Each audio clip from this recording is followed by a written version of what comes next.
My name is Ruth Herring and welcome to K1P1 TV, my YouTube channel dedicated to teaching knitting and crochet techniques.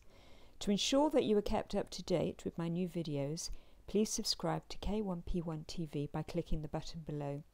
You can also find me on Instagram at Confessions of a Yarnaholic. Today I'm going to demonstrate how to do an invisible seam which you would work across stitches as opposed to the mattress stitch invisible seam where you work down the rows, or up the rows I should say. So what I've done to prepare, I've made two swatches that are the same number of stitches. I've got 20 stitches along and a few rows, but what I've actually done is left a long tail end on my second piece which I've left attached. I've darned in the rest on the other side.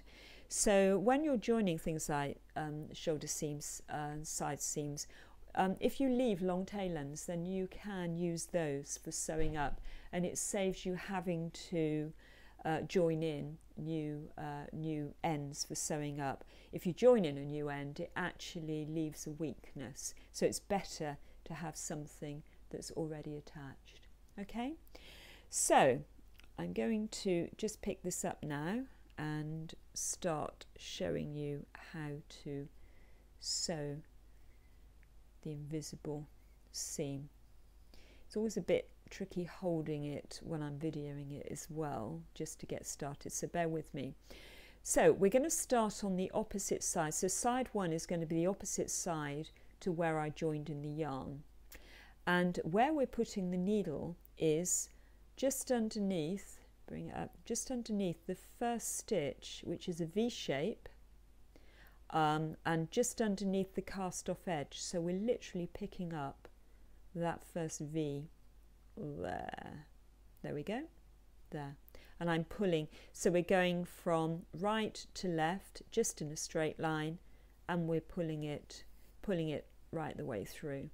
Okay, don't pull it too tight at this point because we want to cover this seam, so we want enough yarn that we can actually cover the seam so it's not pulled too tight.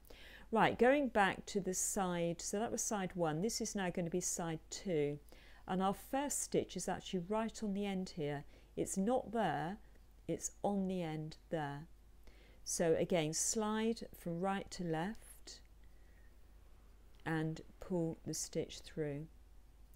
Right, stitch number two is here, and again slide it underneath the cast off edge and pull it through.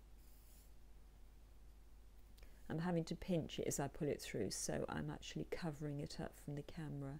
Okay, now back to side two, and there is your stitch there.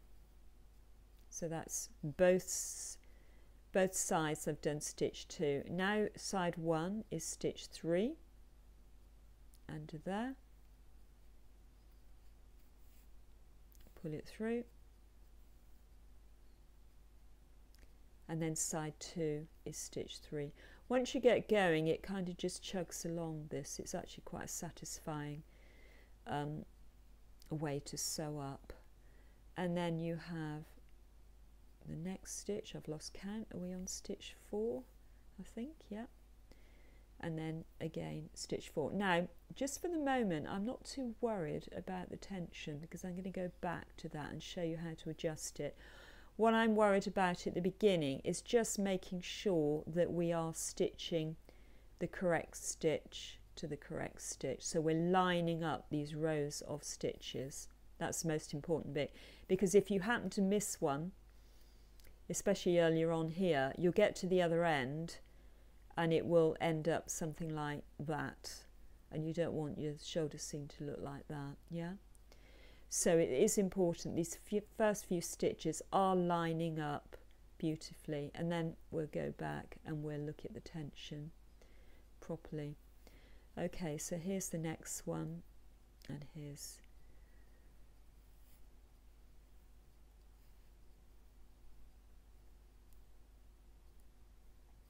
okay, let's stop there for now. I'm just going to go back over it, and I'm just going to bring it to tension so it looks like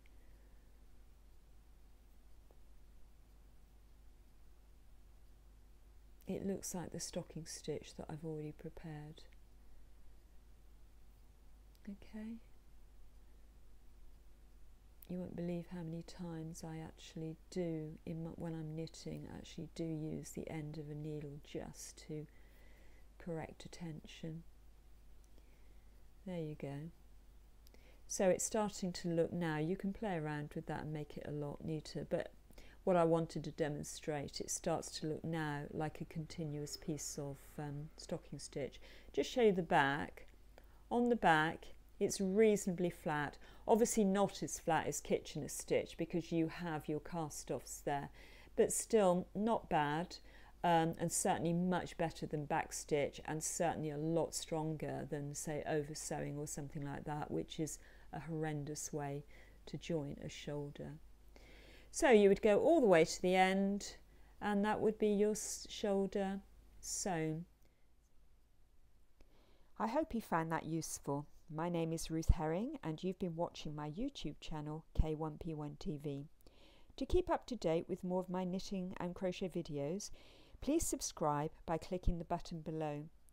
You can also find me on Instagram at Confessions of a Yarnaholic and visit my website, k1p1.com.